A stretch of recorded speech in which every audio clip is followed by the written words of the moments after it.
स्वर संधि, पहला दीर्घ संधि।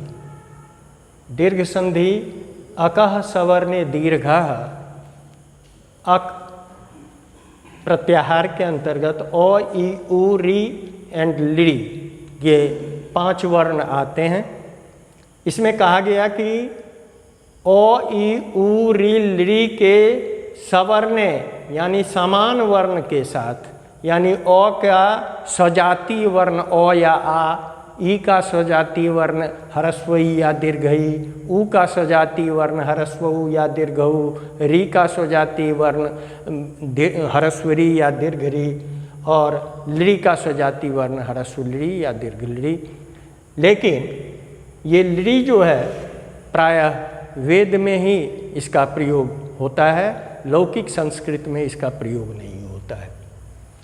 तो कहा गया कि अ, ई, उ, री, ली इन वर्णों के, समान वर्णों के साथ ही इसकी संधि होती है। जैसे अ या आ के बाद यदि अ या आ आएगा तभी उसकी संधि होगी और उसका दीर्घ हो जाएगा। अकः सवर्णे दीर्घ, तब सवर्ण माने समान वर्ण के साथ यदि संधि होगी तो उसका दीर्घ हो जाएगा। अ या आ का अ या आ के साथ जब मेल होगा तो दोनों मिल करके आ बन जाएंगे। जैसे देव प्लस असुर, देव के व में अ है और असुर के शुरू में अ है, तो देव के अंत वाला अ और असुर के शुरू वाला अ दोनों में संधि हुई और वह आ बना, तो यहाँ देवासुरः बना। दूसरा है अ प्लस आ, तो अ देव के व में अ है और आलय के प्रारंभ में आ है, तो अ प्लस आ इजकल टू हो गया आ, तो यहाँ बन गया देवालय। फिर आ प्लस अ, विद्या जोर अर्थी, विद्या का आ और अर्थी का अ, इन दोनों में संधि हुई तो बना विद्यार्थी। फिर विद्या जोर आलय, आ प्लस आ इजकल टू आ, तो विद्या जोर आलय विद्यालय। ये अ आ का सजातीय अ आ के साथ जब संधि हुई तो इस तरह का उसका विकार उत्पन्न हुआ। अब फिर ई की बात है।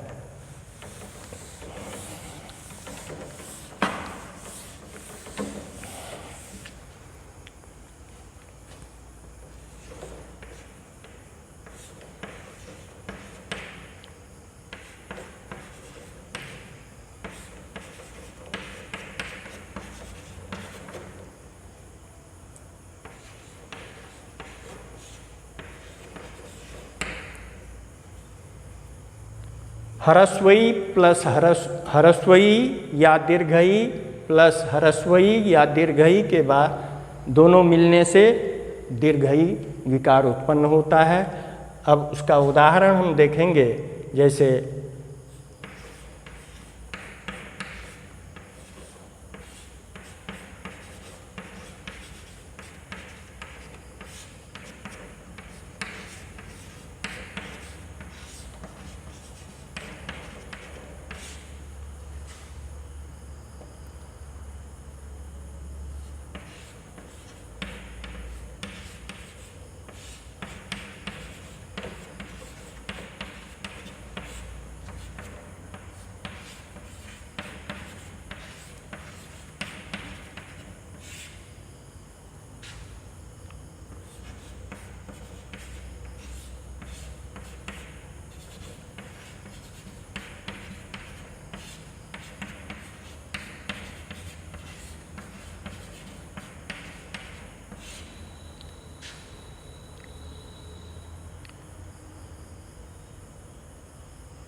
ह्रस्वई या दीर्घई के बाद ह्रस्वई या दीर्घई आवे तो दोनों मिलकर के दीर्घई हो जाते हैं।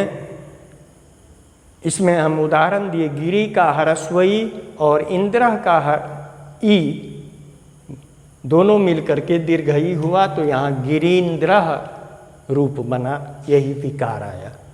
गिरी प्लस ईशः, गिरी का ह्रस्वई और ईशः का दीर्घई मिलकर के गिरीशः बना। मही जोर इंद्र, मही का दीर्घई और इंद्र का ह्रस्वई दोनों मिलकर के महींद्र बना। मही जोर ईशः, यहाँ दीर्घई और दीर्घई का मेल हो गया और यह महिषः बना।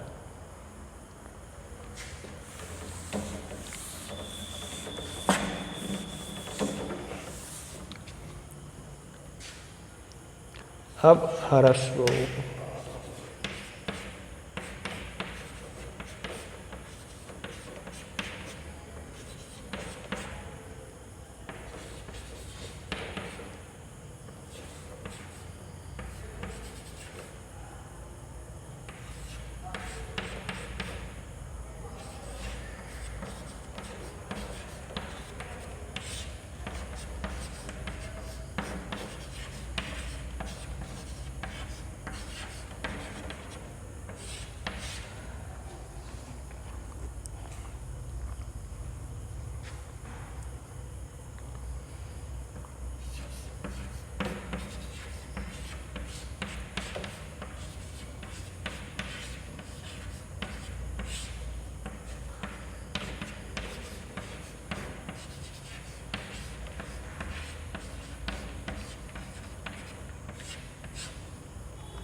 यहाँ हम देख रहे हैं कि साधु जोर उत्सव इजकल टू साधुत्सव।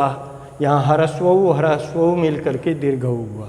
यहाँ ह्रस्वऊ और दीर्घऊ का मेल है तो यहाँ दीर्घऊ हुआ साधुर्मी। वधु में दीर्घऊ है और उत्सव का ह्रस्वऊ, दोनों मिल करके वधुत्सव। उसी प्रकार फिर वधु का दीर्घऊ और उर्मी का दीर्घऊ मिल करके वधुर्मी बना।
यहाँ देख रहे हैं फिर कि री ह्रस्वरी या दीर्घरी रहे तो उसके बाद ह्रस्वरी या दीर्घरी आवे तो दोनों मिलकर के दीर्घरी हो जाते हैं। जैसे पितृ जो रीनम, पितृनम, पितृ जो रिद्धि, यहाँ रिद्धि में दीर्घरी हुआ है तो ह्रस्वरी और दीर्घरी का मेल है तो यहाँ पितृरिद्धि बना। इस प्रकार हम दीर्घ संधि की बात किए। अब गुण संधि।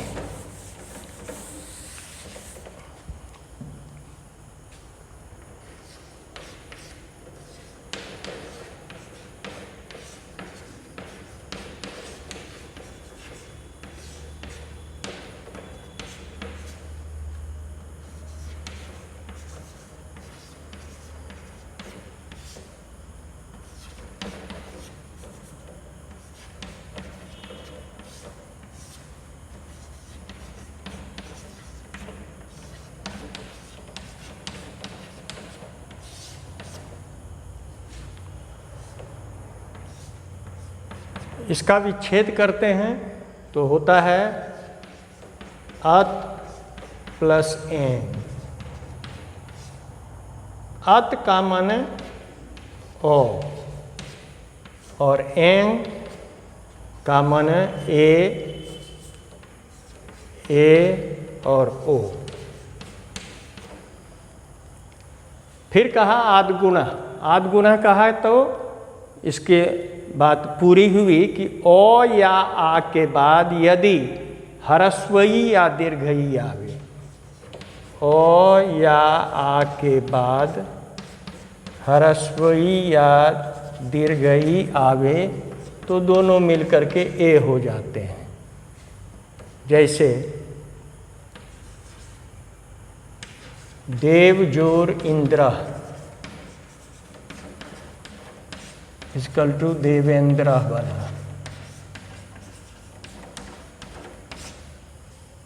ओ और ई, देव के वो का ओ और इंद्र का ई दोनों मिलकर के ए हो गया तो बन गया देवेंद्र।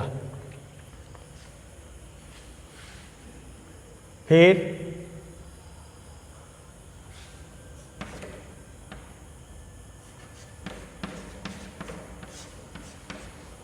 महाजोर इंद्र, महेंद्र। यहाँ आ प्लस ई इसकी संधि हो रही है और यहाँ महेंद्र में हो में ए हो गया। आ और ई मिलकर के ए हो गया।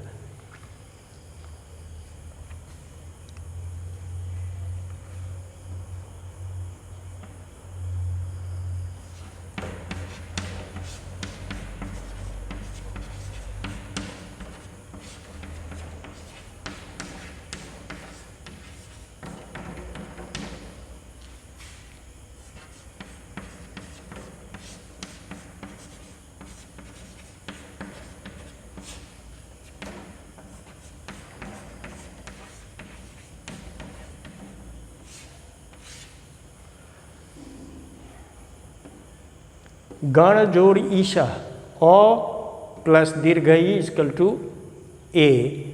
तो गण जोड़ ईशा बराबर गणेशा, महा आ प्लस ई दीर्घ ई इक्वल टू ए। महाजोड़ ईशा इक्वल टू महेशा। ये पहला हुआ।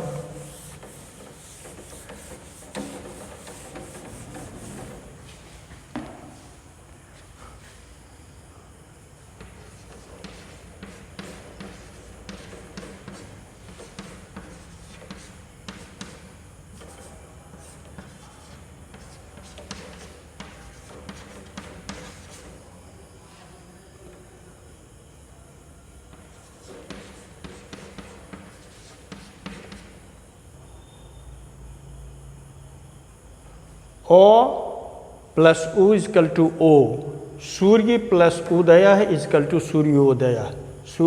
ओ विकार हुआ। आ प्लस उ इक्वल टू ओ, तो महा का आ और उदय का ओ दोनों मिलकर के ओ बन गया महोदय। ओ प्लस दीर्घ उ इक्वल टू ओ, जल जोर उर्मी, जल के लौ का ओ और उर्मी का दीर्घ उ बना जलोर्मी।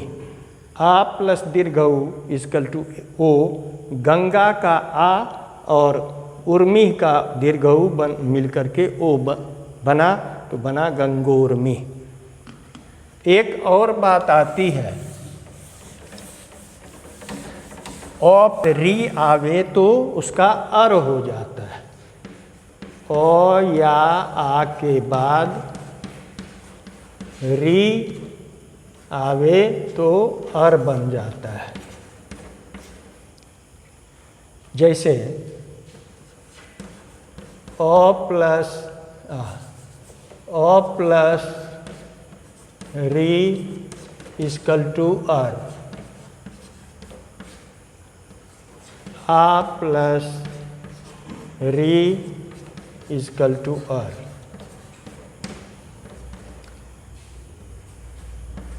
देव जोर ऋषि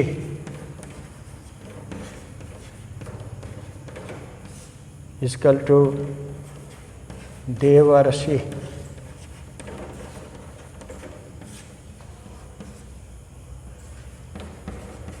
महाजोर ऋषि इक्वल टू महर्षि।